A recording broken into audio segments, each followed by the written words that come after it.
Welcome back, and the dust is beginning to settle in the country's judiciary because now the former CJN Tanko Mohammed has stepped out, and there's a new CJN now, Justice Aruola, who is taking over, sworn in by the president.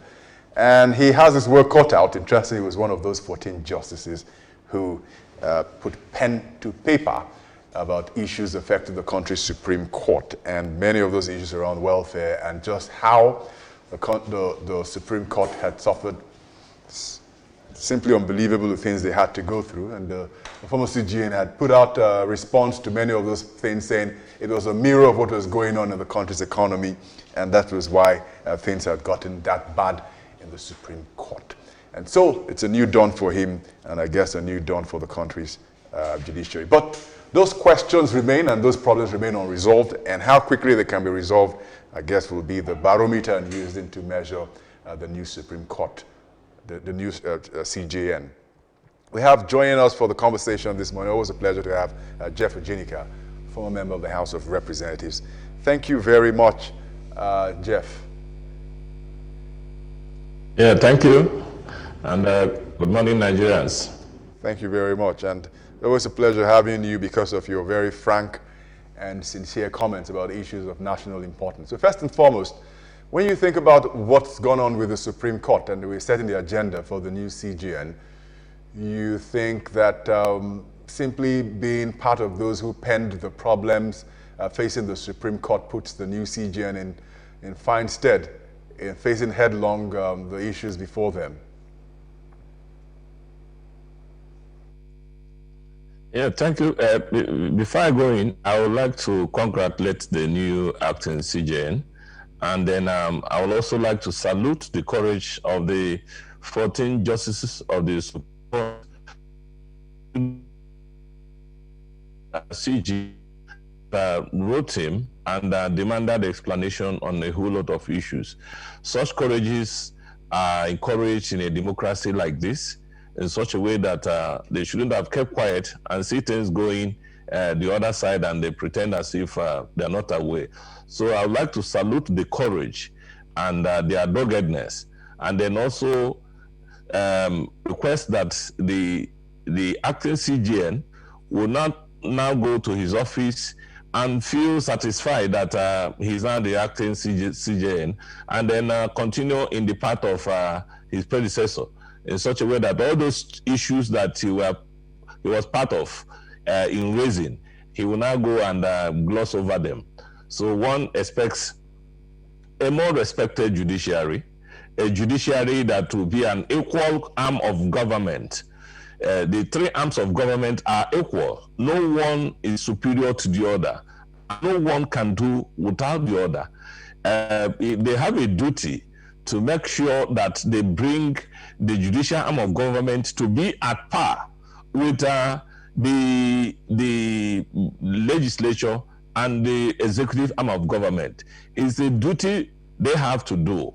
And in doing so, there's a whole lot that should be in place. He should strive to see that he builds institutional capacity, the institution of judiciary.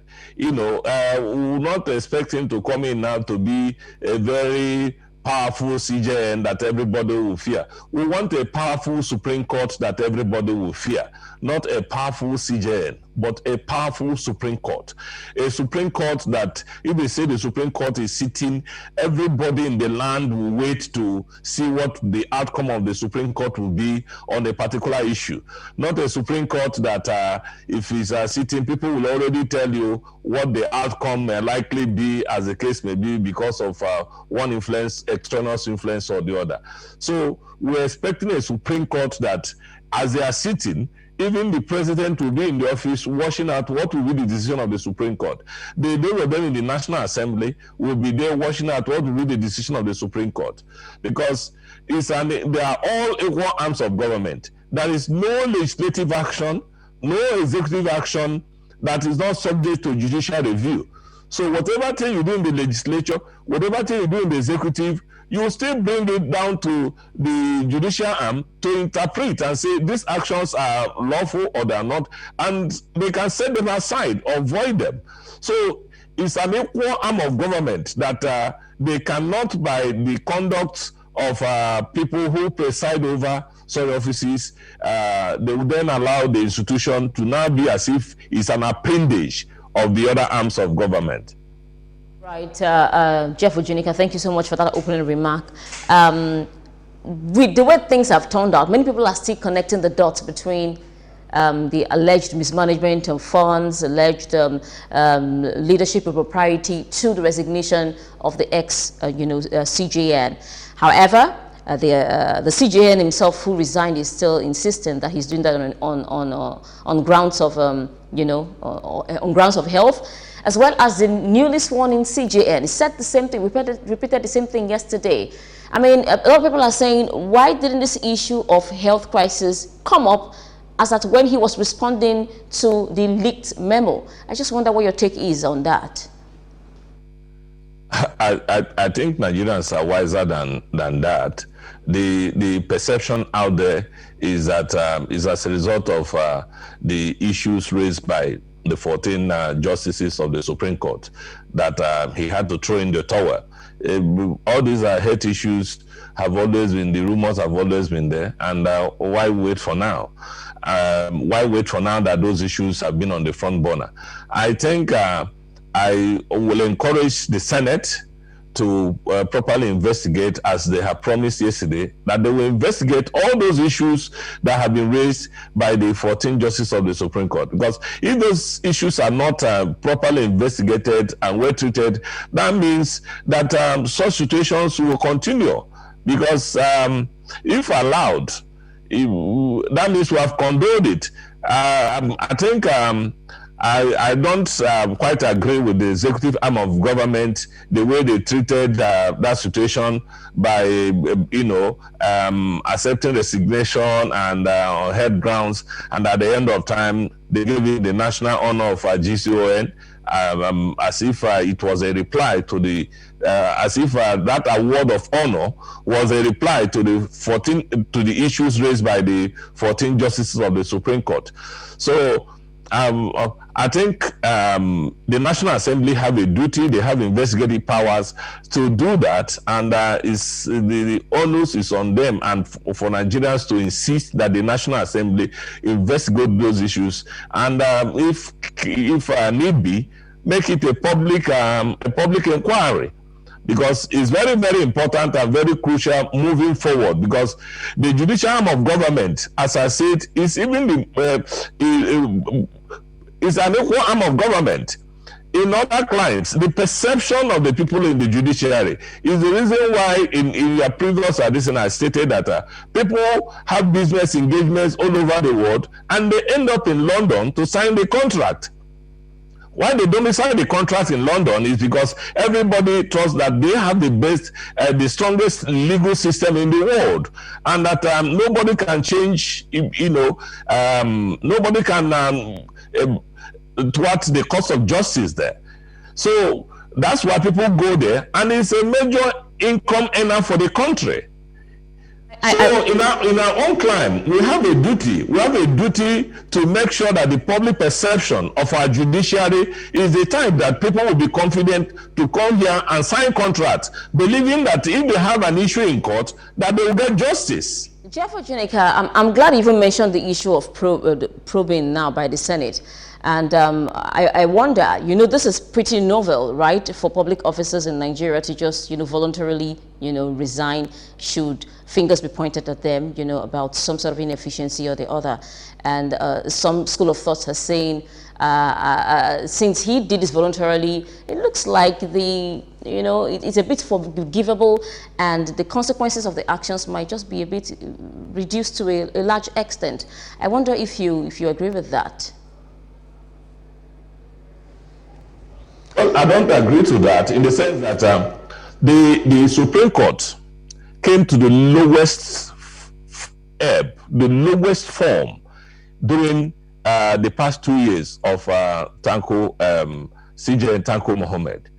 The Supreme Court became a court that in some states where there are obvious cases of injustices that people got from the court, it became a source of mockery that you can hear in some states or even in some lexicon. You say from 4 to number 1. You hear issues of Supreme Court governor. You hear issues of and all those things have brought the Supreme Court to a very low esteem in terms of perception of Nigerians, that it wasn't a place that people could go and get justice. So these are not issues that you can just say that just because you said you resigned based on health grounds, that those issues could be glossed over there. There are so many cases before the former CJN that he sat on for over 3 years. Issues will go to him for determination. The CJN will sit on it, and the matter will not be brought to the court to administer justice. Such issues cannot, if you allow it, that means a new person will come and continue in that same trajectory. So, and in terms of what his colleagues complained, building up institution, we need to build up institution. There has to be transparency in to the Supreme Court or to the courts have to be administered in such a way that all offices of the justices, those offices are created by law. They should, as a matter of right, be entitled to things that are within their budgetary. A Supreme Court justice traveling does not need approval, does not need to go to the CJN to have, because he has his budget line. It is a duty for him to administer his own budget line. But we are running a system here that is so opaque that for everything you need to go to the CEO to get approval. Whereas that's not what is supposed to be in other climes. You have your budget as they are budgeting for the Supreme Court. They are budgeting for all the offices in the Supreme Court. Every office of the judge, of the justice, is provided for. The Constitution says they should not be more than 21. So the 21 offices must be provided for. And you don't need, whether you are in good terms with the CJN or you do your work, you don't need to see him to be able to have your funds to go for your leave, annual allowance, or your traveling expenses and all those things. They are given, and you should be able to have access to them unhindered, whether you are in good terms with the CJN or not, because whoever is the CJN is the first amongst equal. All the judges are judges of the Supreme Court. It's just that somebody has to be at the administrative head at a time, but they are all justices of the Supreme Court. So what we are asking for this time is that there should be institutional here, and then the budgetary process, administration of fund has to be in such a very transparent manner that even from the comfort of your room, you can go to know how much is the cost of running the office of one of the Supreme Court justices in the country. It's an information that should be available to the average Nigerian. After all, there is all taxpayers' money, and we're entitled to know. So in a manner, the way it is run now, in such an opaque manner that nobody knows, you cannot ask questions, you cannot know, is not the best. So that institution is an institution that I said the other time, Caesar's wife must be seen as above board.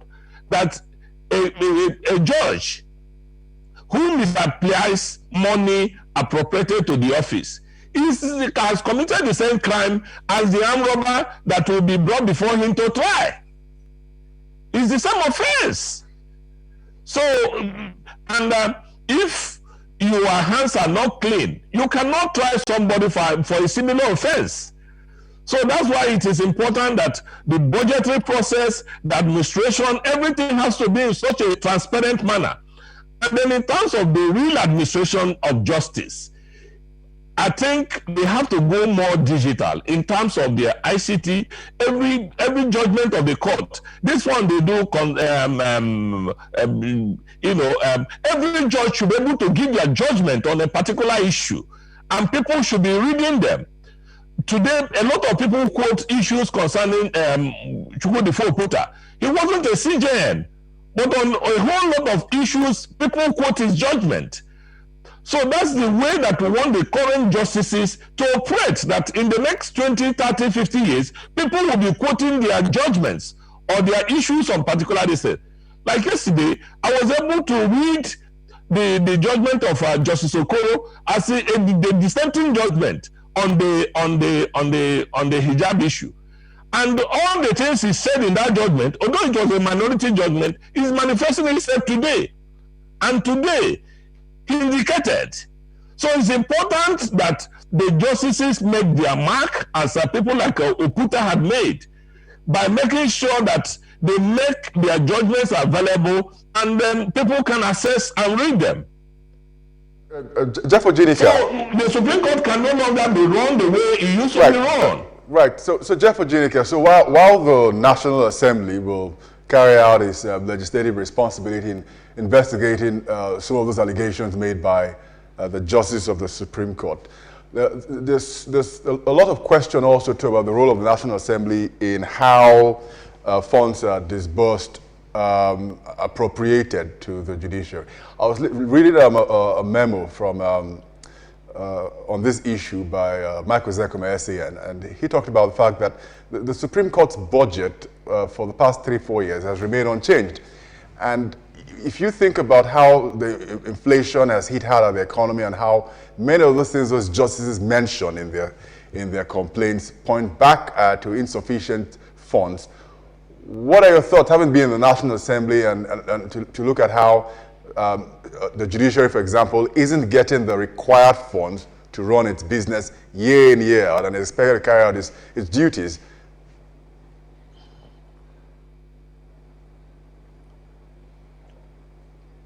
Well, the problem has to be with our budgetary system.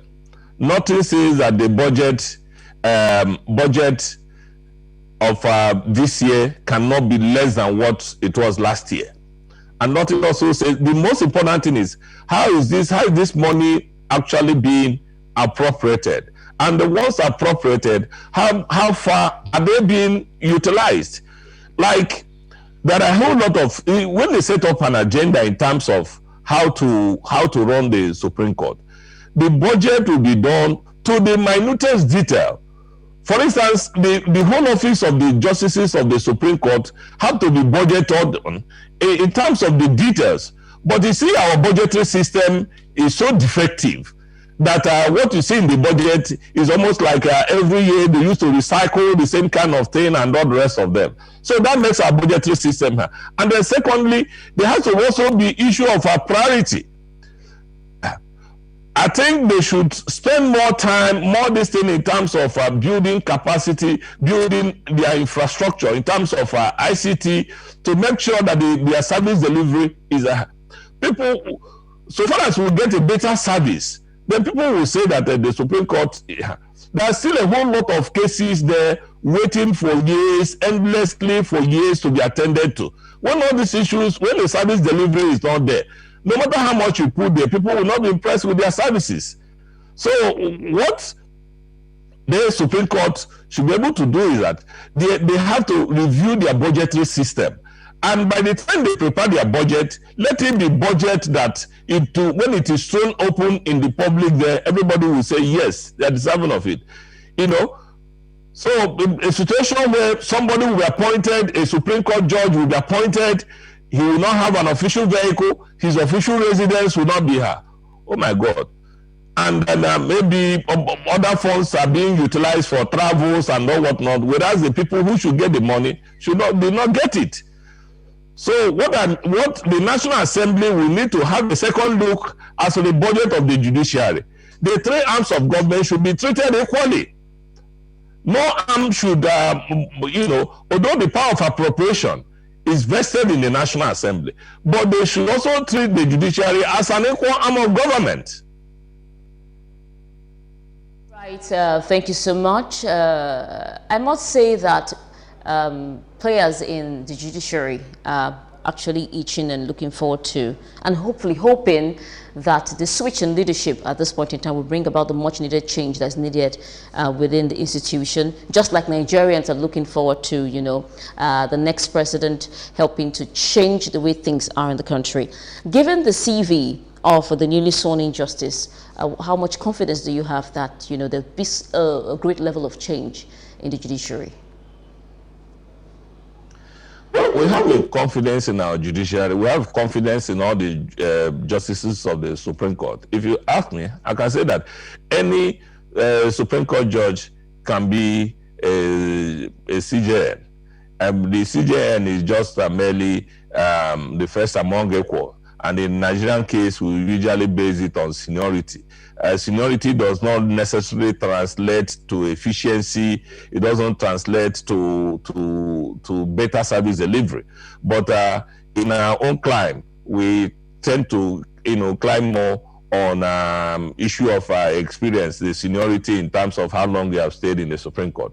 But there's a whole lot of two issues that or a major cardinal issue that has been on the public that the new acting CJN has to clear very fast, because Caesar's wife has said at all times must be above board. The issue of age is also on the public domain, whether he entered into primary school at the age 1 or as the case may be. So those issues are in the public domain that he needs to clear his image, he has to clear very fast. And then his state of health also, he has also cleared that very fast, so that he should get a clean bill of health, so that he should in such a way that he can function.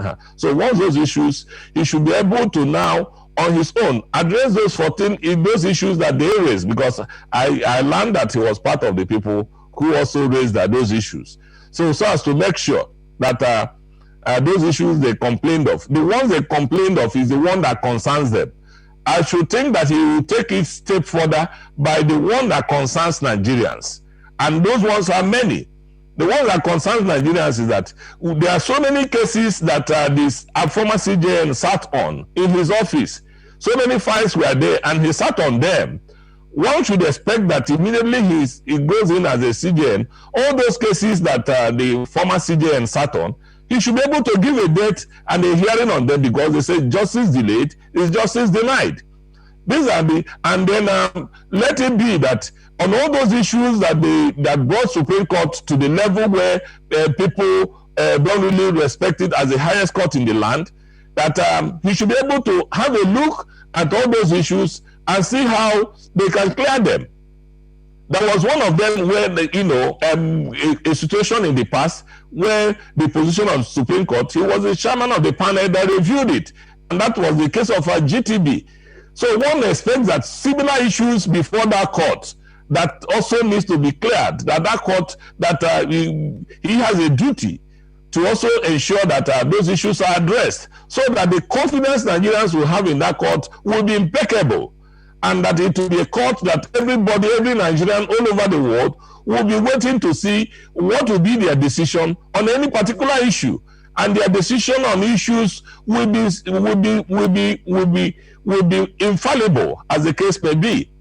For instance, we'll be having cases where the different panels of the Supreme Court will rule differently on the same issue. We want all those things synchronized. Absolutely, and I'm sure a lot of Nigerians would want to look back to those glory years where you had justice like Justice Chukwudi Puta and the rest of them in the 80s and into the 90s. We're considered sort of revolutionary in the way they carried out their jurisprudence, even though they were working within a military era. But what would you say? We've rolled or closed the curtain with Tanko Mohammed. Justice Olukayode Ariwola is in there now. What are your thoughts? When you think about the Supreme Court and public perception, you talk about what Nigerians expect from them, and they're more concerned with the real issues, the everyday issues. You look at cases in the Supreme Court, interestingly, many of them dragging back some 10, 25 years, yet to be resolved, and it still keeps piling on many of those cases before the Supreme Court. What are your thoughts in terms of, one, the activism? You expect a more conservative Supreme Court, or you expect a more radical approach in how they dispense justice? And then the other one, looking at the backlog of cases, some of them dating back to several decades ago. Yes, the Supreme Court is more like is a court, but is also a grant policies and programs. We want a Supreme Court that every Nigerian will have trust, will have confidence that any issue that comes out from them, Nigerians will see it as a real position of the law, because the law is what the Supreme Court says is the law that is the law. So, and in any case, nobody will have cause to doubt. We want a situation where Nigeria is the biggest nation in Africa. We want a situation where all businesses in Africa, people will come to Nigeria to domicile their contracts, especially the oil contracts. We are losing a whole lot of money as a result of the contracts in this country and contracts in so many African countries being domiciled in the UK and in other parts of the world. And that's as a result of the perception. We want this perception to change. And one of the things is the efficient service delivery. To make sure that if it takes, that maybe there's a rule or a policy that any case coming to the Supreme Court, within 6 months, the Supreme Court should be able to take a decision on it. Because it's the final court, it's not a trial court. Before the case comes to Supreme Court, it should have gone through the other 2 levels of courts before coming there. So it's the final court. One should expect that they set a deadline as within this period that all pending cases should be given expeditious trial, and the position of the Supreme Court known on all of them. And moving forward, any case that comes to Supreme Court within 6 months should be able to have, so that if you are transacting a business and somebody wants to violate your right or something like that, you can afford to say, okay, if I take this matter to court in 2-3 years time from a high court to Supreme Court, it will not take more than a year, 6 months, and I should be able to get judgment or justice in the matter. But a situation where you don't even know, you know when to go to court, you don't know when the case will end, and in most cases endless. It frustrates a lot of people from going to that arm of government for that's why people are advocating for alternative dispute resolution. People are advocating taking laws into their hands and all whatnot. And there are so many people, they will not be interested in coming to our client to do business. But if we set this time frame, all this, it will be possible for us to attract a whole lot of revenue than the NNPC we are thinking of. The money that can accrue to Nigeria through the judiciary, if you have a strong legal system, will be more than what we are getting through the oil and other sectors. But it's a sector that we have ignored, and because of the way we have treated judiciary, we are losing that aspect of the income. So I will expect the Supreme Court justices, every Supreme Court justice is a Supreme Court judge. He doesn't need to be a CJN to make his mark. So the struggle for who will be the CJN or who not be the CJN is, as far as I'm concerned, does not matter. Once you're a Supreme Court judge cleared by the highest lawmaking body, the Senate in the country, you are a Supreme Court judge, and you can administer justice, make your mark, whether it is dissenting judgment, whether it's majority judgment, as the case may be. You stay there for a length of time and make your mark and take a bow. That's the most important thing. So this struggle of who will be the CJN, and in the process you go and compromise your institution that you sent to represent, for me, should not be the case again. You know, and interestingly, while we're having this discussion, I'm thinking of that famous quote for former CGN penned to the protesting justice of the Supreme Court, saying their letter was akin to dancing naked in the public, and to what is going on with the state judiciary placed side by side with the Supreme Court, where we want a pristine Supreme Court, while on the other hand, there are complaints with the state judiciary, where the chief judges of the state high courts have been accused of almost the similar things you're seeing playing out in the Supreme Court. You think that just focusing on the Supreme Court but forgetting what happened in the lower courts also too is also akin to dancing naked in the public? Yeah, you see, once the head is not functioning very well, every other part of the body will be problematic. Once the Supreme Court, the highest court in the land, is well run, every other court in the land will fall in line. They don't have an option. After all, the CJN is the chairman of Judicial Council of the country. So that's why much emphasis is on the Supreme Court. Because once we get it right in the Supreme Court, every other thing, every other court in the land will fall into place. So they have a duty to make sure that they remove this issue of unnecessary rivalry in terms of who will be the CJN or who will not be the CJN. Every office, the Constitution has provided for the 21 offices of the Supreme Court judges of the country. So, and anybody occupying that country in that position is a constitutional position. He doesn't have to defer to whether, he doesn't have to look at the face of the CJN or the face of the president or the face of the Senate president or whoever in terms of doing the job for which the Constitution has granted him. So loyalty should be to the Constitution and to the law and not to office holders. So that's the bane of our problem. The same problem we have in judiciary, we have it in the legislature, where the presiding officers are the first among equals, and they will convert their colleagues into slaves. So all those things are the things, and they will try to juxtapose their relationship with their colleagues as if it's the same thing between the president and the people he appointed in the executive arm of government, which is totally different. So in the case of the judiciary, all the judges are equal. The only thing is that somebody has to be at the helm of affairs at a particular time. So let them dispense justice. Let us see that the cases going to them, that if it comes out and the people out there will say, yes, justice was dispensed. That's the most important thing. If there's any other thing, any other complaint they have made, and people there perceive their judgments as not being justice, then it doesn't make any meaning. Salt is salt because it has taste. Sugar is sugar because it has taste. If sugar loses its taste, then it's worthless. So the essence of that court is to dispense justice. So once we get justice from them, they're doing well. Once we don't get the justice, even if they're living luxurious lives, then we will not see that they have done what we want of them.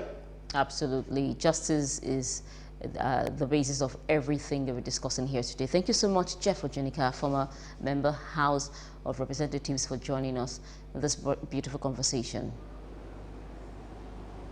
Thank you.